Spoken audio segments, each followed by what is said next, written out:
Hi, beautiful people. Okay, so I don't want to waste too much time, but I wanted to make sure that we went through the lymphatic system and immunity. Looking at the key terms, please make sure you take a look at those. Big thing about the lymphatic system, learning objectives, you have to know what the functions are. Oh, good grief. Okay. Lymphoid circulation, you need to be able to explain how the capillaries differ from blood capillaries and the two different main ducts and what's drained by each one.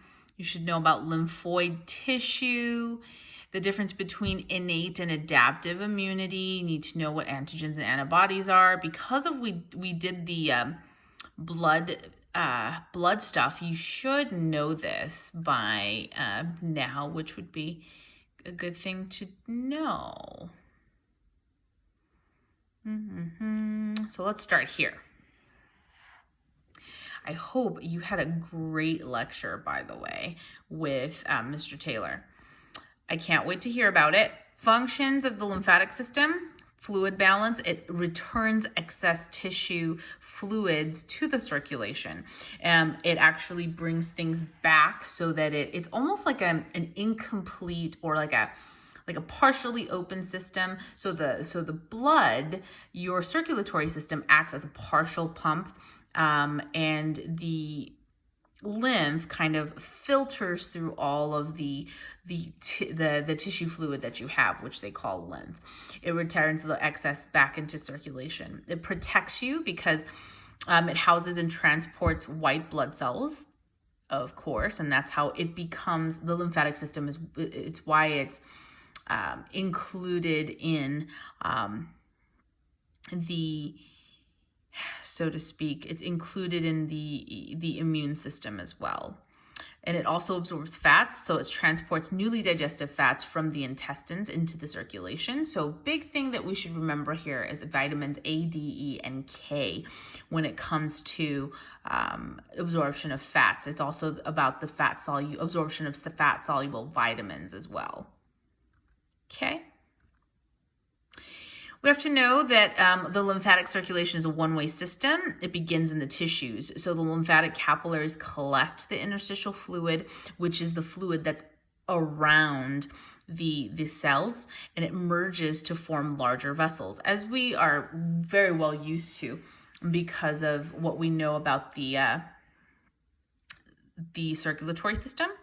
So the lymph then drains through the lymph nodes, which we're going to discuss later. Then the lymphatic nodes get, merged and filtered and merged through the larger vessels to form the right and left lymphatic ducts. Lymphatic ducts drain into the bloodstream. And this is how lymph actually is related to the circulatory system. So please remember here that it is a one-way system, begins in the tissue. Please remember this flow here on this slide, and know that the lymphatic ducts drain into the bloodstream. Okay, so if we look right here, let's take a look. Where's my, So the tissue fluid in the systemic circuit goes out through the lymphatic capillaries. Then it filters through the nodes. They have valves. Then it goes into the lymphatic vessels, which then all merge into the ducts. Okay. I know some of you are probably wondering, I wonder how much she likes these pictures. I like them okay. I'll let you know when I like the other ones much better. Okay, lymphatic capillaries, the capillary walls have the endothelium are flattened epithelial cells. They are more permeable than blood capillaries. That's important. Overlapping cells form one-way valves. That's also important. They arise blindly, meaning that they're closed at one end. Lacteals, very, very important. They are these things. Hold on, let me see if I can do this. Ha! Whoa. Okay, so then I should be able to draw. Okay, so these, I know you probably really missed my pictures, didn't you? So when we do, oh, okay. Oh, nope. Oh, nope. Let's see if we can erase.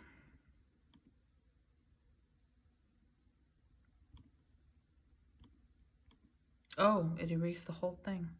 Well. All right. So these, when we talk about these lacteals, okay, this is actually what I would call the inside, the lumen of your small intestine. So the food would be going this way. Okay. So these are actual villi, which increases the surface area that allows for absorption, right, of the food across the membrane so that your intestines can then, quote unquote, absorb it. Here's the thing. Lacteals are specific,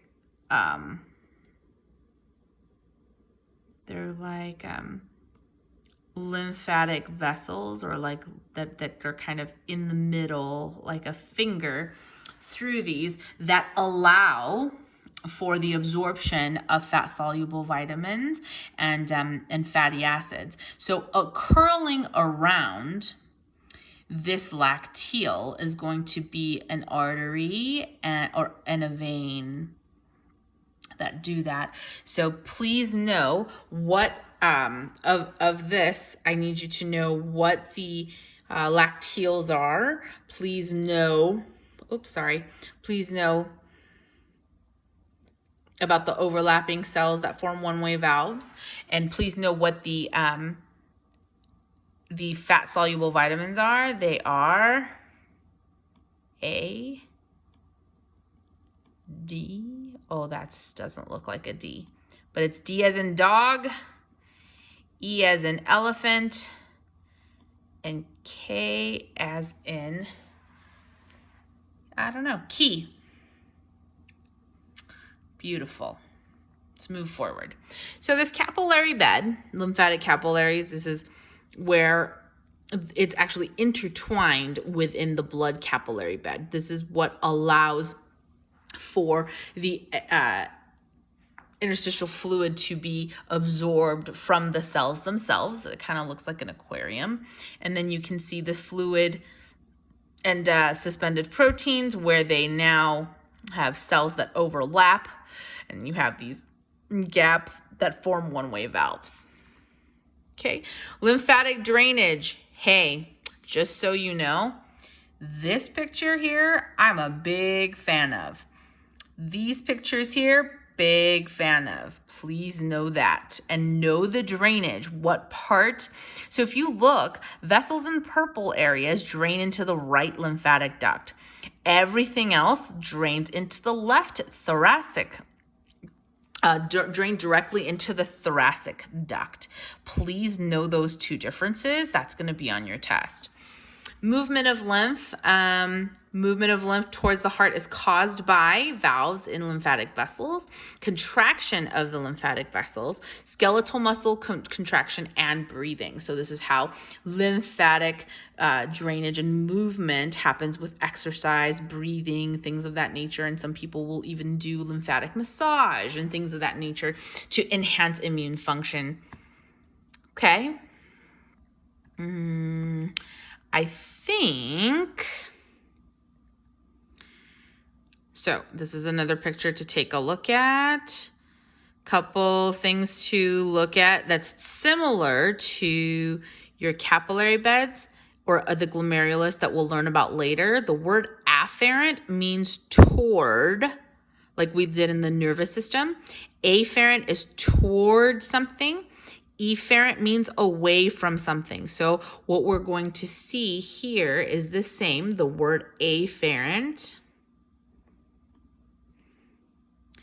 Yep, the afferent is right here because it's flowing toward the lymph vessel, right? And then efferent lymphatic vessel is here, because this is where the vessels are flowing away from the lymph node. Okay, please know that the lymphatic lymph nodes are found in clusters. There's cervical, which are found by the neck, axillary, which is found in the armpit area, tracheobronchial, which are found near the trachea and the bronchi, the mesenteric and inguinal. Mesenteric has to do with the mesentery, which is what holds your guts up, right? And what helps with, circulation of your intestines and whatnot. And your inguinal lymph nodes, which are by your groin. Okay. This picture, okay, lymphoid organs. I really like this picture.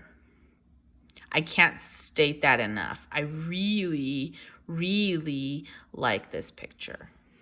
Okay, so these are the organs now that are in charge of lymph flow. So we're going to tackle this picture because we like it, or I like it so much. As soon as we're done with break, because we're at 10-minute mark, and I know that that's gonna people usually kind of doze off at the 10-minute mark. All right, see you soon.